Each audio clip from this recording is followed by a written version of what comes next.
नमस्कार, मुद्दागरम में देख रहे हैं आप। आपके साथ मैं हूं अर्पिता आर्या। कभी ममता बनर्जी के सारथी रहे शुवेंदु अधिकारी अब बीजेपी के महारथी बन गए हैं और आज पूर्वी मेदिनीपुर से ममता के खिलाफ जंग का ऐलान कर दिया है। बीजेपी में शामिल होने के बाद आज शुवेंदु अधिकारी पहली बार मेदिनीपुर में अपनी ताकत दिखा रहे हैं। पूर्वी मेदिनीपुर जिला टीएमसी का गढ़ माना जाता है और ये ताकत शुवेंदु अधिकारी के परिवार की वजह से है। अब शुवेंदु अधिकारी ने पाला बदल दिया है तो टीएमसी और बीजेपी दोनों ही यहां पर अपनी ताकत दिखाने में जुटे हैं। शुवेंदु अधिकारी को न सिर्फ ममता बनर्जी का खास माना जाता था बल्कि वो टीएमसी के खास रणनीतिकारों में से भी एक थे।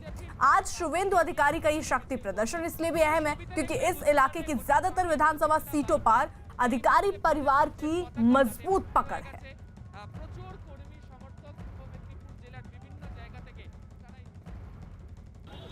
मिदनापुर का जो आदमी है उन लोग बहुत ज्यादा आनंदित है। बहुत खुश हैं। उनको जो सम्मान मिलना चाहिए था वो नहीं मिला, अब सबको मालूम है। तो हम लोग आशा करते हैं कि यहाँ ज़रूर मिलेंगे। तो शुवेंदु अधिकारी जो है वो देखिए पदयात्रा निकाल रहे हैं। 1 किलोमीटर लंबा ये पदयात्रा होने वाला है और ऐसे में अपनी ताकत दिखाने की कोशिश यहाँ पर शुवेंदु अधिकारी की जरूर होगी। वहीं टीएमसी जो है, टीएमसी भी बौखला चुकी है। टीएमसी का ये कहना है कि भाई शुवेंदु अधिकारी कोई बड़ा नाम नहीं है, टीएमसी में थे इसलिए वो बड़े नेता थे, लेकिन अब उनका उतना अस्तित्व नहीं रहेगा क्योंकि जनता भी देख रही है कि उन्होंने पाला पलटा है। लेकिन बीजेपी इसे एक बड़ा मूव बता रही है। दामन टीएमसी का छोड़कर बीजेपी का दामन थामना बीजेपी को बहुत रास आ रहा है और बीजेपी को लग रहा है कि जो लोकसभा विधानसभा की 40 से 45 सीटें हैं और लोकसभा की जो 13 सीटें हैं उन पर जरूर आने वाले समय में बीजेपी को फायदा मिलेगा। हमारे साथ हमारे सहयोगी अमित इस वक्त जुड़ चुके हैं। अमित, इस पदयात्रा की शुरुआत हो चुकी है? जी हाँ, बिल्कुल इस पदयात्रा की शुरुआत हो चुकी है और अभी हुई है। और केवल बीजेपी के जो अगर हम बात करें कद्दावर नेताओं की तो सुमित्रो खान जो कि सांसद हैं वो इस वक्त इस रैली में मौजूद हैं। इसके अलावा शुवेंदु अधिकारी सबसे पहले वो लोगों को उन्होंने माइक से अनाउंसमेंट किया, हाथ हिलाकर लोगों को लगातार जिस तरीके से वहाँ पर भीड़ इकट्ठा हुई है हजारों की तादाद में, जो शुवेंदु अधिकारी अपने घर से निकले अपनी गाड़ी से और गाड़ी से जब उतरे तो जिस गाड़ी में उन्हें ये पदयात्रा करना था उस गाड़ी तक आने में उन्हें काफ़ी मशक्कत करनी पड़ी। अर्पिता, इसी से आप अंदाज़ा लगा सकते हैं कि कितने तादाद में मेदिनीपुर में, पूर्वी मेदिनीपुर में लोग उनके स्वागत में इस पदयात्रा में भाग ले रहे हैं। 1 किलोमीटर की ये पदयात्रा होगी और जैसे ही पदयात्रा खत्म होगी उसके बाद वो एक जनसभा को संबोधित करेंगे। तो आप अंदाज़ा लगाइए कि जिस तरीके की भीड़ है वहाँ पर, जिस तरीके का, और शुवेंदु अधिकारी को कहा भी जाता है कि वह मास लीडर है, इसलिए टीएमसी बौखलाई भी हुई है। और इसी वजह से जब शुवेंदु अधिकारी पार्टी छोड़ कर जा रहे थे तो लगातार उनको मनाने की कोशिश हो रही थी। जो वरिष्ठ नेता सौगतो राय थे,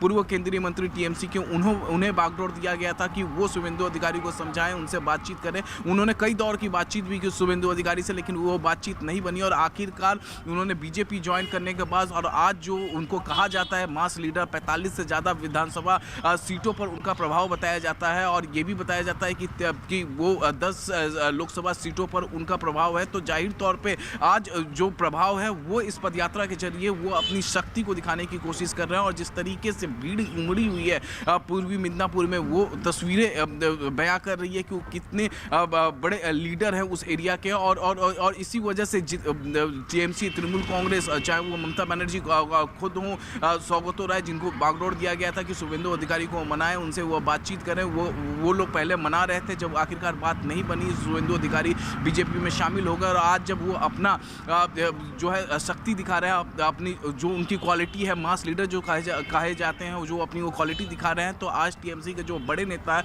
वो कह रहे हैं कि अब शुवेंदु अधिकारी वो नेता नहीं रहे, अब वो मास लीडर नहीं रहे। भले ही टीएमसी कहे, लेकिन आज जो लोग जिस तरीके से उनके सपोर्ट में बाहर आए हैं, जो जिस तरीके से जब वो अपनी गाड़ी से उतरे और गाड़ी से उतर के उस गाड़ी तक उन्हें आना था जिस पर वो उन्हें बैठकर रैली करनी थी, तो वहाँ पदयात्रा करनी थी, उनको आने में जो मशक्कत हुई है उसको देखकर अंदाजा होता है कि शुवेंदु अधिकारी कितने बड़े मास लीडर हैं। जी ठीक है। और ये देखिए लाइव तस्वीरें पूर्वी मेदिनीपुर से, जहां पर इस वक्त पदयात्रा की शुरुआत हो चुकी है। भारी हुजूम आप यहां पर देखेंगे, लोग मौजूद हैं हाथों में बीजेपी का झंडा थामे हुए। हालांकि अब देखिए मंच भी बदल चुका है, पार्टी भी बदल चुकी है। अब टीएमसी का दामन छोड़कर बीजेपी में आ चुके हैं शुवेंदु अधिकारी और यहां उनका ये पदयात्रा का कार्यक्रम सीधे तौर पर इसके बाद जब वो संबोधित करेंगे तो ममता सरकार को घेरेंगे जरूर। क्या खास बात वो कहेंगे इस पर भी नजर होगी, लेकिन इस बीच जरा ये सीधी तस्वीरें देख लीजिए। पदयात्रा इसकी शुरुआत हो चुकी है। लोकसभा की 13 सीटों पर शुवेंदु अधिकारी की पकड़ मानी जाती है। नंदीगांव शुवेंदु अधिकारी का एक तरीके से गढ़ माना जाता है। विधानसभा की 40 से 45 सीटों पर असर कहा जाता है शुवेंदु अधिकारी का। लेकिन हमारे साथ वरिष्ठ पत्रकार शेष नारायण जी इस वक्त जुड़ चुके हैं। शेष नारायण जी, ये जो शुवेंदु अधिकारी है ये क्या 200 प्लस का जो सपना बीजेपी संजोए बैठी है उसको पूरा करने में मदद कर देंगे क्या? अब वो तो बीजेपी जाने, लेकिन ये है कि काफी कुछ सीटें ममता को हराएंगे, ये गारंटी है। ममता इस क्षेत्र में इनकी वजह से ही, और इस इलाके में ममता का माना जाता था कि अजेय हैं, तो वहां पर इन्होंने जो इनका सबसे बड़ा, और देखिए मास मूवमेंट से जो लीडर आता है वो लीडर तो बनता है। ममता भी लीडर क्यों बनी? क्योंकि उन्होंने लेफ्ट फ्रंट के खिलाफ लगभग पूरा जीवन, पूरा अपना राजनीतिक जीवन जो है 77 से लेके और लड़ाई लड़ती रही, तो मास लीडर हो गई। इन्होंने भी, लेफ्ट फ्रंट ने जब अपनी नीतियों से हटके और टाटा को जमीन दी तो इन्होंने वहां पे नंदीग्राम में, सिंगूर में जो आंदोलन चलवाए उसकी वजह से बने, उसका बेनिफिट ममता बनर्जी को हुआ। तो ये तो तय है कि उस इलाके में काफी सीटें, वहाँ घनी आबादी है, तो वहां पे काफी 40-50 सीटों पर तो प्रभाव निश्चित रूप से इनका पड़ेगा। और 50 अगर इतनी सीटों पर पड़ता है, और ममता बनर्जी का जो पिछले चुनाव में प्रभाव बहुत ही अच्छा था, 200 प्लस का था, तो उसको अगर ये डेंट करते हैं तो सब बीजेपी को मिलेगा, क्योंकि और कोई तो है नहीं। आपने देखा उस दिन कांग्रेस और सीपीएम के लोग भी इनके साथ इनके शामिल हुए अमित शाह की रैली में, बीजेपी में। तो अब बीजेपी वर्सेस टीएमसी में ये निश्चित रूप से बीजेपी को बड़ा फायदा करने जा रहे हैं, इसमें कोई दो राय नहीं। ठीक है, रही जरा साथ आप। वहीं बीजेपी नेता शहनवाज हुसैन ने भी ममता बनर्जी पर सीधा हमला किया। शहनवाज हुसैन का दावा यह है कि ममता बनर्जी की जमीन खिसक गई है। ममता बनर्जी की जमीन खिसक गई है। अब दीदी बहुत परेशान है। बंगाल का कोई भी व्यक्ति दीदी से बात करने को तैयार नहीं है, तो उनके जो एमपी हैं वो किसानों के साथ जाकर दीदी की बात करा रहे हैं। और ममता जी जिस तरह का आतंक मचा रखा है उन्होंने पश्चिम बंगाल के अंदर, हमारे कार्यकर्ताओं पर जिस तरह लाठीचार्ज किया गया, जिस तरह महिलाओं को मारा पीटा गया, उसके लिए ममता जी के पास समय नहीं है। जो फैक्ट्री उन्होंने नहीं लगने दी बंगाल में, वो गुजरात में जाके लगी, क्योंकि गुजरात में माहौल है कि सरकार सिंगल एंट्री के साथ कोई भी अगर वहाँ इंडस्ट्री लगाना चाहता है तो उसको रेड कारपेट वेलकम होता है, और बंगाल में कोई इंडस्ट्री लगाता है तो उसे रेड रंग जो है उसके सर में दिखता है, क्योंकि ये लाठी मारती हैं। तो अंतर यही है। काश गुजरात से कुछ सीख लिया होता दीदी ने। तो ये इस पदयात्रा की देखिए शुरुआत हो चुकी है। 1 किलोमीटर लंबी ये पदयात्रा होने वाली है। अमित, इसके बाद खास होगा संबोधन। शुवेंदु अधिकारी क्या कहते हैं, वो कब होगा? जी हाँ, बिल्कुल। जैसे ही ये 1 किलोमीटर की यह पदयात्रा शुवेंदु अधिकारी की खत्म होगी उसके बाद ही ये संबोधन शुरू होगा, और अब देखना होगा कि संबोधन में वो क्या कुछ कहते हैं। क्या संबोधन जब वो करेंगे तो क्या टीएमसी के नेताओं के लिए, क्योंकि ये बताया जा रहा है कि जो लगातार शुवेंदु अधिकारी के बीजेपी में आने के बाद लगातार मिदनापुर एरिया, झाड़ग्राम एरिया से लगातार जो है टीएमसी के जो नेता हैं वो बीजेपी की तरफ मूव कर रहे हैं, वो बीजेपी को ज्वाइन कर रहे हैं। अभी तक जो नेता नहीं ज्वाइन किए हैं, क्या उनके लिए क्या मैसेज होगा शुवेंदु अधिकारी का, ये देखने वाली बात होगी। क्या आज के मंच से शुवेंदु अधिकारी सीधे सीधे ममता सरकार पर कोई हमला करते हैं, कुछ कहते हैं, कोई मैसेज देने की कोशिश करते हैं, अपने जो उनके पूर्व साथी हैं कैबिनेट मंत्री उनको कुछ मैसेज देने की कोशिश करते हैं। तो जिस तरीके से हम देख रहे हैं लगातार पश्चिम बंगाल में बीजेपी हमलावर है ममता सरकार पर, और लगातार अब जो हमला हुआ है किसानों के मुद्दे पर हमला हुआ है, किस तरीके से पीएम सम्मान किसान योजना के जरिए जो सीधे अकाउंट में पैसे आता है किसानों को, उससे रोकने की कोशिश ममता सरकार पर आरोप लगाया है बीजेपी में। तो इस तरीके से देखना होगा कि क्या कोई मैसेज शुवेंदु अधिकारी आज देते हैं अपने संबोधन में। ठीक है, देखिए इस बीच शुवेंदु अधिकारी की पदयात्रा के ऐलान के बाद टीएमसी में भी बौखलाहट दिख रही है। टीएमसी के प्रवक्ता कुणाल घोष ने शुवेंदु अधिकारी पर पलटवार करते हुए पार्टी की पीठ में छुरा घोंपने का आरोप लगाया। बीजेपी का कहना है कि शुभेंदु अधिकारी के पद यात्रा से टीएमसी को भारी नुकसान होने जा रहा है उस इलाके में।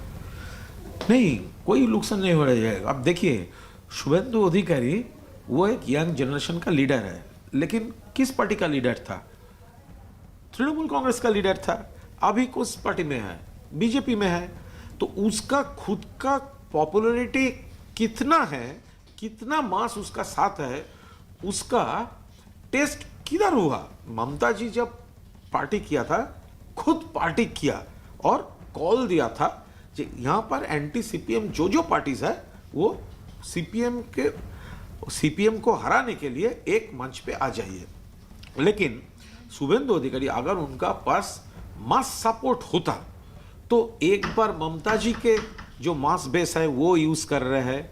अभी बीजेपी का पास तो उसका सपोर्टर्स है, वो मंच पे वो है, लेकिन उनका खुद का पास क्या है, उसका टेस्ट किधर हुआ? कुछ भी नहीं हुआ। टीएमसी का कोई आने जाना नहीं है। शेष जी, देखिए, पार्टी के नेता तो कह रहे हैं भाई कि पार्टी की पीठ में छुरा घोंपने का काम हुआ है, लेकिन सवाल ये है कि छुरा उनके हाथ में थमाया किसने? तो ममता ने क्या किया था जब कांग्रेस छोड़ा था? पार्टी बदलना कोई छुरा घोंपना नहीं होता। उन्होंने बाकायदा स्प्लिट किया है और उन्होंने डिसएग्रीमेंट किया। आज 2 महीने से हम देख रहे हैं, वो नंदीग्राम में उन्होंने एक सभा की थी, उसमें ममता बनर्जी का उन्होंने पोस्टर नहीं लगाया। और जब बहुत लेट हो गई तब सौगतो राय को और इनको मनाने के लिए भेजा गया वहां। सही बात यह है कि उनके जो इश्यूज थे उनको एड्रेस करना उन्होंने नहीं किया।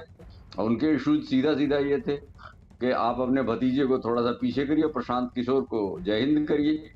दोनों उनके यहाँ नॉन नेगोशिएबल था भाई, भतीजे के लिए। तो ये क्या यार, हिंदुस्तान में पॉलिटिक्स है कि जो राजनीति किसी पद पे पहुंच जाता है तो अपने घर वालों को जरूर घुसाना चाहता है। ये क्या भाई, क्या है भाई? इस बात की तो चौतरफा निंदा की जानी चाहिए। और अगर ये कल्चर खत्म हुआ तो हिंदुस्तान में डेमोक्रेसी का है कि अरे भाई, आप लालू हो गए। लालू तो स्ट्रगलिंग छात्र नेता थे और उसके बाद साहब उनकी वाइफ भी मुख्यमंत्री, उनके बेटा भी होंगे और उनका वो क्या नाम, तो पहलवान जो बांसुरी बजाता घूमता है, मोर पंखी पहन के नाचता है, वो लीडर होगा। ये क्या है भाई? आप ये नियम बनाना चाहिए हिंदुस्तान में कि जो आदमी किसी पद पे MP MLA हो जाए, उसका बेटा, उसके घर का कोई भी ब्लड रिलेशन उसके जीवन काल में नेता नहीं बनेगा, वरना तो हिंदुस्तान की डेमोक्रेसी को चाट जाएंगे ये लोग। अपने भतीजे को प्रमोट करेंगे, संजय गांधी बना रही है। इन सब चीजों की निंदा की जानी चाहिए और इसी का जवाब है जो इसका आंदोलन है, शुभेंदु अधिकारी का जो बगावत है, वो इस वंशवाद की राजनीति के खिलाफ एक बगावत, एक बयान है, एक स्टेटमेंट है और उसका मैं तो स्वागत करता हूँ। ठीक है। और इस बीच देखिए, कांग्रेस नेता अधीर रंजन चौधरी ने भी ममता बनर्जी पर जमकर हमला बोला। उन्होंने ममता पर समाज को धर्म के नाम पर बांटने का आरोप लगाया। अधीर रंजन ने बंगाल की दुर्दशा के लिए ममता को जिम्मेदार ठहराया। ममता बनर्जी पिछले 10 सालों से हमारी मदद से सत्ता में आई, लेकिन सत्ता में आने के बाद पिछले 10 सालों से सारे दहशतगर्द, सारे हिंसा वो किसके खिलाफ किया था? कांग्रेस पार्टी और लेफ्ट पार्टी के खिलाफ। अब बीजेपी के खिलाफ एक लफ्ज नहीं निकलते हो, लेकिन दिन रात आप कांग्रेस और लेफ्ट पार्टी को खत्म करने की हर संभव प्रयास कर रही हो। उधर बीती रात पश्चिम बंगाल के उत्तर 24 परगना में पुलिस पर बीजेपी के कुछ कार्यकर्ताओं पर लाठीचार्ज करने का आरोप लगा। प्रदर्शन कर रहे बीजेपी के इन कार्यकर्ताओं ने पुलिस पर उनके एक साथी को बिना वजह गिरफ्तार करने का आरोप लगाया और इसी के विरोध में खरदा थाने के बाहर जमा हो गए। लेकिन पुलिस को बीजेपी कार्यकर्ताओं का विरोध रास नहीं आया और पुलिस वालों ने उन्हें दौड़ा कर पीटा। गुस्साए पुलिस वालों ने बीजेपी के महिला कार्यकर्ताओं पर भी डंडे बरसाए, जिसमें एक महिला कार्यकर्ता बुरी तरह से घायल हो गई। बीजेपी ने बंगाल पुलिस के रवैये को ममता सरकार का तालिबानी रुख करार दिया।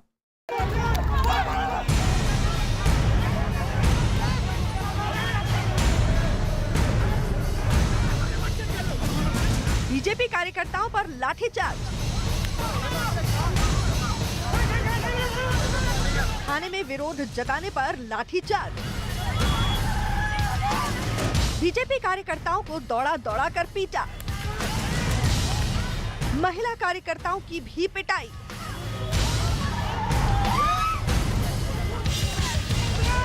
बेतहाशा भागते बीजेपी कार्यकर्ता और पीछे पीछे लाठी डंडों के साथ पुलिस। ये है पश्चिम बंगाल के उत्तर 24 परगना के खरदाह पुलिस स्टेशन का मंजर। एक साथी के झूठे आरोपों में गिरफ्तारी का विरोध करने बीजेपी कार्यकर्ता खरदाहा थाने पहुंचे तो ममता बनर्जी की पुलिस को आपा खोते देर नहीं लगी और जब पुलिस बेलगाम हुई तो बीजेपी के कार्यकर्ता जान बचाने के लिए उल्टे पांव भागते नजर आए। फिर तो पुलिस के हत्थे जो चढ़ा उसकी शामत आ गई और तो और एक महिला कार्यकर्ता को भी पुलिस ने नहीं बख्शा। आरोप है कि पुलिस की पिटाई की वजह से उसके मुंह से खून बहने लगा। हालत ये हो गई कि वो चल तक नहीं पा रही थी। पुलिस के डंडों के डर के बावजूद कुछ कार्यकर्ता उसे थाने से बाहर ले जाने की कोशिश करते दिखे, लेकिन बुरी तरह जख्मी इस महिला कार्यकर्ता की हालत पर भी पुलिस वालों को तरस नहीं आया। महिला को सहारा देने वाले बीजेपी कार्यकर्ता को एक पुलिस वाला जबरन घसीटकर ले जाता दिखा। इस दौरान महिला बुरी तरह दर्द से चीखती रही। इन तस्वीरों के सामने आने के बाद बीजेपी नेता कैलाश विजयवर्गीय ने ममता सरकार पर निशाना साधा। कैलाश विजयवर्गीय ने ट्वीट किया, खरदाहा पुलिस स्टेशन विरोध दर्ज कराने गए बीजेपी कार्यकर्ताओं पर पुलिस ने लाठीचार्ज किया। महिलाओं के खिलाफ पुलिस की कार्रवाई देखें। एक महिला मुख्यमंत्री होते हुए राज्य की महिलाओं के साथ पुलिस असंवेदनशील और अमानवीय व्यवहार कर रही है। शर्म करो ममता जी, जनता माफ नहीं करेगी। दर्द से मची इस चीख पुकार को सुनकर कई महिला कार्यकर्ता पुलिस के खौफ के बावजूद मदद के लिए आगे आईं और उन्हें थाने से बाहर ले जाने लगी। लेकिन इससे बेअसर बंगाल पुलिस के सिर पर बीजेपी कार्यकर्ताओं की पिटाई की धुन सवार थी। कई पुलिस वाले बीजेपी कार्यकर्ताओं का पीछा करते करते सड़क तक पहुंच गए और उन्हें पीटते हुए दोबारा थाने की तरफ ले जाते दिखे। पुलिस के इस रवैये की वजह से बीच सड़क पर अफरा तफरी मच गई और अचानक वहां से गुजरने वाली गाड़ियों में ब्रेक लग गया। बीजेपी ने बंगाल पुलिस के इस रवैये की तुलना ममता सरकार के तालिबानी रुख से की है। বাংলায় ল অ্যান্ড অর্ডার কিছু নেই, পুলিশ মমতা ব্যানার্জি তালিবানি শাসনের একটা অঙ্গ হয়ে গেছে। बीजेपी ने इस घटना को कोर्ट में ले जाने का मन बना लिया है। बीजेपी सीसीटीवी से मिले सबूतों के आधार पर बंगाल की पुलिस को कोर्ट में ले जाने की चेतावनी दे रही है।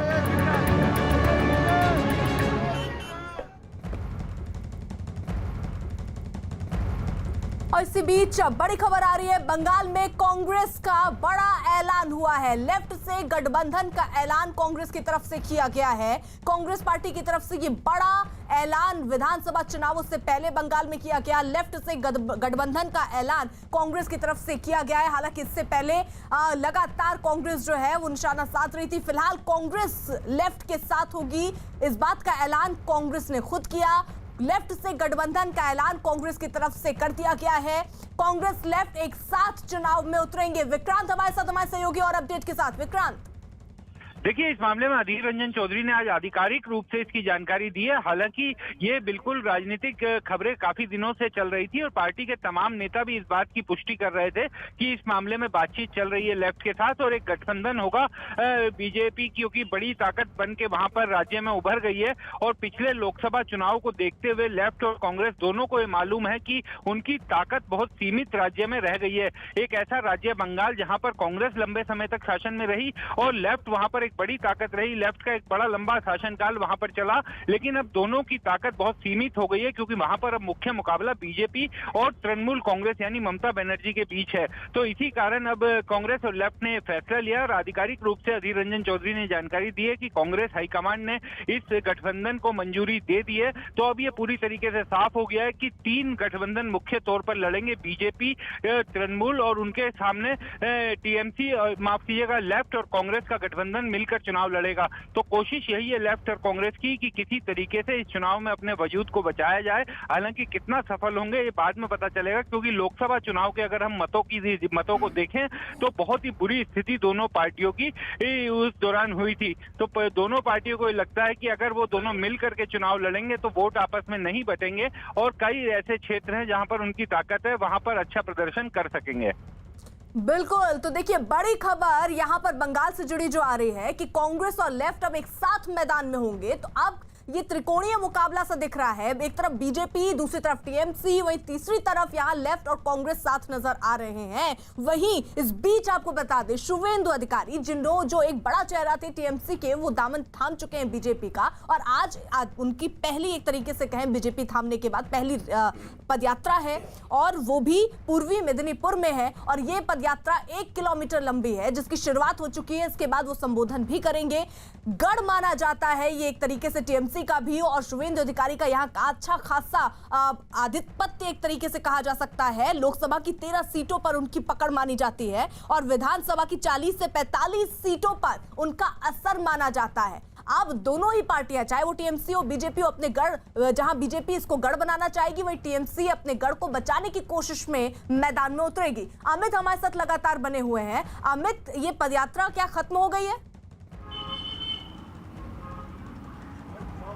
जी नहीं, बिल्कुल पदयात्रा अभी शुरू हुई है, और 1 किलोमीटर की पदयात्रा जो होगी वो देखना होगा कितने समय में ये पूरा करते हैं, क्योंकि भीड़ काफ़ी ज़्यादा है। काफ़ी लोग शुवेंदु अधिकारी के समर्थन में पहुंचे हुए हैं, और लगातार जो है शुवेंदु अधिकारी के समर्थन में लगातार नारेबाजी हो रही है। दरअसल ये जो वहाँ पर पदयात्रा है उसमें युवाओं का चेहरा बहुत ज़्यादा वहाँ पर देखने को मिल रहा है। जितने भी युवा हैं, पार्टी कार्यकर्ता, और साथ में अब जो मास लीडर शुवेंदु अधिकारी जिसके लिए कहा जाते हैं वो, और जो जिसकी वजह से पहचाने जाते हैं, वो मास आज उनके साथ देखा जा सकता है पूर्वी मिदनापुर में। और कहीं ना कहीं ये गढ़ है ममता बनर्जी का, ये गढ़ है तृणमूल कांग्रेस का, और इस गढ़ को बचाने के लिए ममता बनर्जी लगातार एक प्लान निश्चित तौर पर तैयार कर रही होगी, और इस गढ़ को बचाने के लिए, और वहाँ पर एक टीएमसी का भी एक रैली आयोजित किया जा रहा है। कुणाल घोष होंगे उस रैली में, और इसके अलावा और भी सुजाता मंडल होंगी, और भी टीएमसी के नेता होंगे। तो कहीं ना कहीं जो ये आज जो वहाँ से विजुअल्स आ रहे हैं, जो तस्वीरें आ रही हैं, जिस तरीके से भीड़ वहाँ पर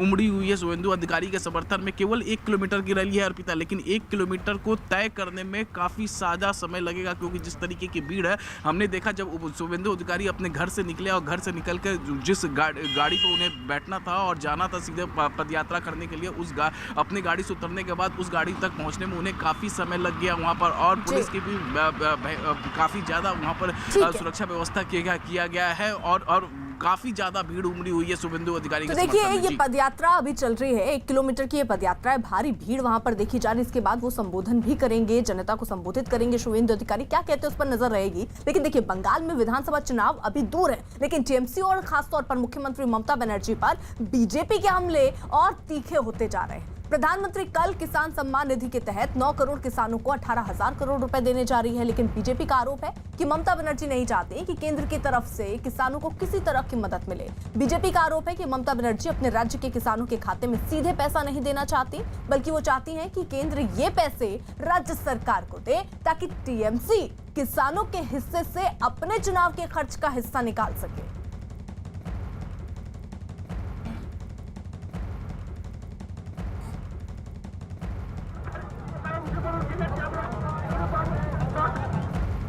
किसानों का पैसा सीधे अब केंद्र सरकार किसानों के अकाउंट में भेजती है, उसे ममता सरकार कह रही है कि हमें दीजिए, हम देंगे।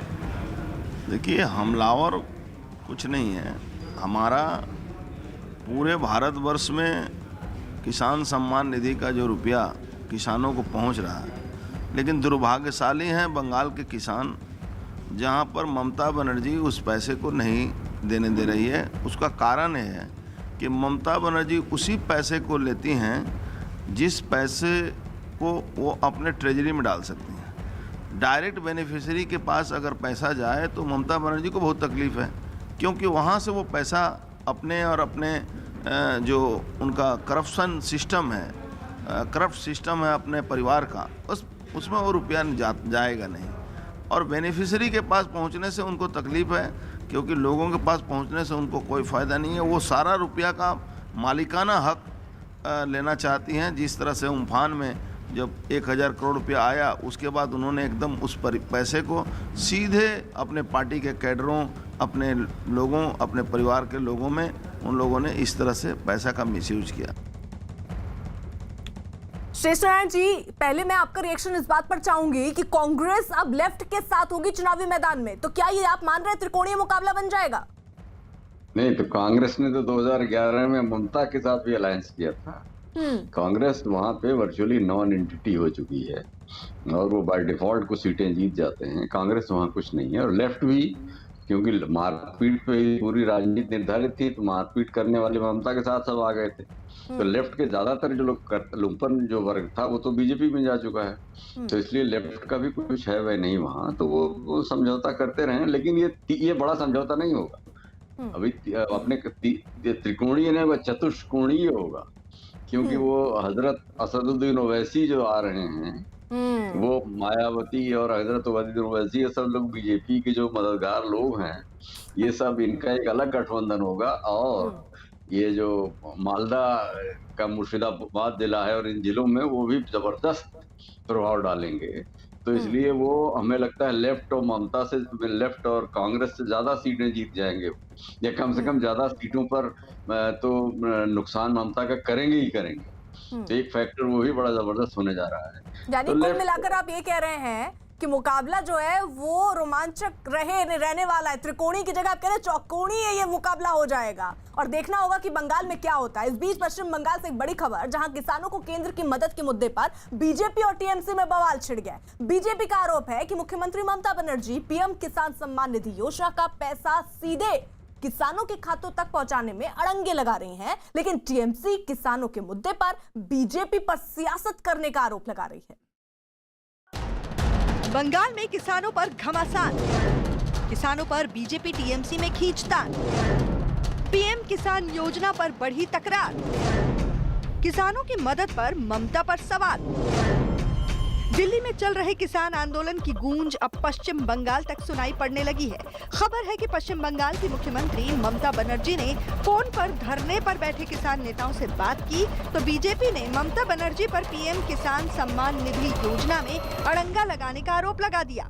पूरे भारतवर्ष में किसान सम्मान निधि का जो रुपया किसानों को पहुंच रहा है, लेकिन दुर्भाग्यशाली हैं बंगाल के किसान, जहां पर ममता बनर्जी उस पैसे को नहीं देने दे रही है। उसका कारण है कि ममता बनर्जी उसी पैसे को लेती हैं जिस पैसे को वो अपने ट्रेजरी में डाल सकती हैं। डायरेक्ट बेनिफिशियरी के पास अगर पैसा जाए तो ममता बनर्जी को बहुत तकलीफ है। बीजेपी ने ममता बनर्जी पर आरोपों की बारिश कर दी है। बीजेपी ने ममता पर पीएम किसान सम्मान निधि में अड़ंगे का आरोप लगाया है और किसानों को सीधे पैसे न देने का आरोप भी लगाया है। बीजेपी का कहना है कि केंद्र सरकार सीधे 9 करोड़ किसानों के खातों में पैसे देना चाहती है, लेकिन ममता बनर्जी किसान सम्मान निधि मांग रही हैं। बीजेपी का दावा है कि ममता सरकार केंद्र की योजनाएं राज्य में लागू नहीं कर रही है। पश्चिम बंगाल में बीजेपी टीएमसी पर लगातार हमलावर है और अब बीजेपी को किसानों के मुद्दे पर सूबे के मुख्यमंत्री ममता बनर्जी को घेरने का मौका मिल गया है। बीजेपी ने सूबे के मुख्यमंत्री ममता बनर्जी पर आरोप लगाया है कि पीएम सम्मान निधि योजना के तहत किसानों के अकाउंट में सीधे पैसा नहीं जाने देना चाहती है ममता बनर्जी, और बीजेपी किसानों की मदद के इस मुद्दे को सूबे में एक बड़ा मुद्दा बनाने में जुटी हुई है। पश्चिम बंगाल में विधानसभा चुनाव जैसे जैसे नजदीक आते जा रहे हैं, वैसे वैसे ममता पर बीजेपी के हमले तीखे होते जा रहे थे, लेकिन ममता और उनकी पार्टी टीएमसी भी बीजेपी पर पलटवार करने का कोई मौका नहीं छोड़ रही है।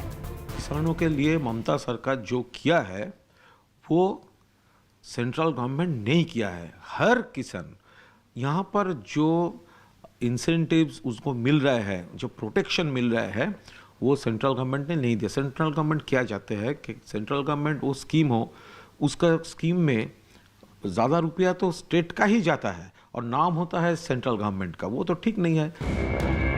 आरोपों के इस दौर के बीच किसानों के मुद्दे पर अब राज्यपाल जगदीप धनखड़ की भी एंट्री हो गई है। ममता को लगातार नसीहतें देने वाले राज्यपाल ने ट्वीट कर ममता सरकार को किसानों की मदद करने का पाठ पढ़ाया है। मैंने मुख्यमंत्री ममता बनर्जी से कहा है कि किसानों तक पीएम किसान सम्मान निधि योजना के लाभ न पहुंचने देना उनके साथ अन्याय करने के बराबर है। बंगाल में किसानों का मुद्दा जिस तरह से तेजी से उठ रहा है, उससे सीधे सीधे संकेत मिल रहे हैं कि कम से कम विधानसभा चुनाव तक तो बीजेपी इस मुद्दे पर ममता को घेरने का कोई मौका नहीं छोड़ने वाली। उधर कृषि सुधार कानूनों पर जारी गतिरोध को खत्म करने के लिए सरकार ने एक बार फिर किसान संगठनों को बातचीत के लिए चिट्ठी लिखी है। चिट्ठी के जरिए सरकार ने किसानों से बातचीत की तारीख बताने की गुजारिश की और साथ ही सरकार ने एक बार फिर साफ किया कि कृषि सुधारों का एमएसपी पर किसी तरह का असर नहीं होगा। एमएसपी का सिस्टम पहले की ही तरह जारी रहेगा। तो एक और सरकार कृषि सुधारों पर किसानों का भ्रम दूर करने के लिए लगातार पहल कर रही है, वहीं दूसरी ओर कृषि सुधार कानून के विरोध में आज कांग्रेस ने राहुल गांधी की अगुवाई में राष्ट्रपति भवन तक मार्च निकालने की कोशिश की। हालांकि मार्च की मंजूरी नहीं मिलने के बाद राहुल गांधी गुलाम नबी आजाद और अधीर रंजन चौधरी के साथ राष्ट्रपति भवन पहुंचे और किसान आंदोलन के समर्थन में ज्ञापन सौंपा। इससे पहले राष्ट्रपति भवन की ओर मार्च निकालने की कोशिश कर रहे कांग्रेस नेताओं को पुलिस ने हिरासत में लिया। इस मार्च में प्रियंका गांधी भी नजर आई। हालांकि मार्च की मंजूरी नहीं होने की वजह से पुलिस ने कांग्रेस नेताओं और कार्यकर्ताओं को राष्ट्रपति भवन तक नहीं जाने दिया, जिसके बाद प्रियंका गांधी और कांग्रेस के दूसरे नेता सड़क पर ही धरने पर बैठ गए। इसके बाद पुलिस ने प्रियंका गांधी समेत कई कांग्रेस नेताओं को हिरासत में लिया और उन्हें बस में भरकर मंदिर मार्ग थाने ले जाया गया। प्रियंका गांधी पुलिस थाने में भी धरने पर बैठ गई। हालांकि कुछ देर बाद प्रियंका और हिरासत में लिए गए दूसरे कांग्रेस नेताओं को रिहा कर दिया गया। विपक्ष की सब पार्टियां किसानों के साथ, मजदूरों के साथ खड़े हैं और खड़े रहेंगे। जिस प्रकार से ये कानून पास किया गया वो भी बिल्कुल गलत था। बिना डिबेट किए, बिना किसानों से चर्चा किए, बिना मजदूरों से पूछे ये कानून ऊपर से थोप दिए गए हैं और इन कानूनों को हटाना ही पड़ेगा, विद्रॉ करना ही पड़ेगा। कृषि सुधार कानून के विरोध पर बीजेपी ने कांग्रेस को निशाने पर लेने में देर नहीं लगाई। बीजेपी ने कांग्रेस पर किसानों के फर्जी दस्तखत करवाने का आरोप लगाया। तो फर्जी हस्ताक्षरों को लेकर के राष्ट्रपति जी के पास जाना यह कांग्रेस का पुराना इतिहास है। अब कांग्रेस जन्मजात किसानों की विरोधी है। किसानों की हितैषी होती तो 60 साल में इतना मौका कांग्रेस के पास था कि किसान की कोई भी समस्या शेष नहीं रहती। और जो किसानों के दुश्मन हैं वो दोस्त बनने का नाटक कर रहे हैं। और मैं किसान भाइयों से भी एक बार फिर प्रार्थना करता हूं वो राजनीतिक दलों के लिए अपने कंधे का इस्तेमाल ना होने दें और सर्वाधिक संगठन इस समय सरकार के द्वारा बनाए गए कानून के पक्ष में। केंद्रीय कृषि राज्य मंत्री कैलाश चौधरी ने भी कृषि सुधारों के विरोध पर कांग्रेस को निशाने पर लिया। उन्होंने कांग्रेस पर किसानों को गुमराह करके उकसाने का आरोप लगा दिया। हमारे साथ में कृषि राज्य मंत्री कैलाश चौधरी हैं। सर, राहुल गांधी समेत तमाम जो सीनियर कांग्रेस के नेता है राष्ट्रपति भवन गए थे, क्या कहना चाहेंगे? ऐसा है कि जो ये बिल है ये किसानों के हित के बिल है और राहुल गांधी जी इसमें राजनीति करना चाह रहे हैं, क्योंकि ये इनके खुद के चुनावी घोषणा पत्र में था कि हम अगर सत्ता में आए तो ये किसानों के लिए महत्वपूर्ण बिल है वो लाएंगे। तो इसलिए ये सिर्फ राजनीतिक स्टैंड है, इसके अतिरिक्त मुझे कुछ नहीं दिखता इसमें। ये कह रहे हैं कि मोदी सरकार जो है किसानों की हितैषी नहीं है और ये भी कहना है कि वो जाना चाह रहे थे, पुलिस ने जाने की अनुमति नहीं दी और एक ट्रक जो है भर के लेटर वो तमाम हस्ताक्षर भी ले आए थे। 2 करोड़ जो है दावा है इनका। ऐसा है कि ये सब दावे झूठे हैं इनके और मैं तो ये कह सकता हूँ कि इसमें सिर्फ राजनीति के अतिरिक्त कुछ नहीं दिख रहा है, क्योंकि ये किसानों को आज़ादी देने वाले बिल हैं और जहाँ एक तरफ किसानों से वार्ता हो रही है और निरंतर हमारे उनसे संवाद हो रहा है और आने वाले समय के अंदर निश्चित रूप से जैसा कि हमने उनसे कहा है किसानों से कि आप आइए और बैठकर इसके अंदर कुछ हल निकले, इस दिशा के अंदर हम जा रहे हैं। लेकिन राहुल गांधी जी और विपक्ष वो नहीं चाहता कि इसमें कुछ हल निकले, सिर्फ वो राजनीतिक रोटियां सेककर उसमें आग में घी डालने का काम कर रहे हैं। पूर्व केंद्रीय मंत्री और बीजेपी सांसद सत्यपाल सिंह ने कृषि सुधार कानूनों का विरोध करने पर राहुल और प्रियंका की समझ पर सवाल उठाए। उन्होंने प्रियंका गांधी को कृषि सुधारों को समझने की नसीहत दी। किसान आंदोलन और किसान कानून के मुद्दे पर राहुल गांधी प्रियंका गांधी के आरोपों पर हमारे साथ बात करने के लिए सत्यपाल सिंह हैं, बागपत से सांसद और पूर्व केंद्रीय मंत्री। सर, किस तरीके से उनके आरोपों को आप देखते हैं? देखिए, पहली बात तो मुझे इस बात की एक आशंका है कि राहुल गांधी जी और प्रियंका जी वो किसानों के मुद्दे को समझते भी हैं या नहीं। किसानों के मुद्दे को वही लोग समझ सकते हैं जो ज़मीन के नेता हों, जो ज़मीन में खेले हों, जिन्होंने ज़मीन में काम किया हो ये तो इनको जो कोई लोग दूसरे लोग बताते हैं उसके हिसाब से ये लोग बोलते हैं। ये बात सही है कि किसानों के लिए जो 3 कृषि कानून भारत सरकार ने पास किए हैं वो किसानों के हित में हैं। अगर उनके ऊपर अगर कोई पॉलिटिक्स कर रहा है, कोई राजनीति कर रहा है, उनका काम केवल मात्र राजनीति करना है, उनके पास कोई एजेंडा नहीं, केवल मात्र उनका एक अड़ंगा लगाना है। मैं ये भी कहता हूँ और दावे के साथ कहता हूँ, अगर 3 कृषि कानून नए होते, इन विपक्ष को दूसरे किसी भी मुद्दे पर इसी प्रकार का जो आंदोलन खड़ा करने की कोशिश करना था। सर, प्रियंका गांधी का ये कहना है कि कानून जो है इसको किसान सह नहीं सकता, सरकार समझ ही नहीं पा रही है किसानों की बात। मुझे तो ये डर लगता है कि प्रियंका जी इन कानूनों को समझती है, उन्होंने इस कानून पढ़े हैं या नहीं पढ़े हैं। अगर वो पढ़ लेंगे और पढ़ने के बाद अगर वो बोले कि मैंने कानून पढ़े हैं और उसके बाद मैं बोल रही हूँ, तो इस बात को मैं मानूंगा। वहीं कृषि सुधारों पर कल प्रधानमंत्री नरेंद्र मोदी पूर्व पीएम अटल बिहारी वाजपेयी की जयंती पर किसानों को संदेश देंगे और इसके फायदे बताएंगे। इस दौरान पीएम 18,000 करोड़ की राहत भी बांटेंगे, जिसका फायदा करीब 9 करोड़ किसानों को मिलेगा। बीजेपी मुख्यालय की ओर से पार्टी के सभी सांसदों, विधायकों और दूसरे नेताओं को ब्लॉक स्तर पर पीएम का भाषण दिखाने के इंतजाम करने के निर्देश दिए गए हैं, जिसके तहत लोगों को पीएम का भाषण दिखाने के लिए बड़ी-बड़ी LED स्क्रीन लगवाने के लिए भी कहा गया।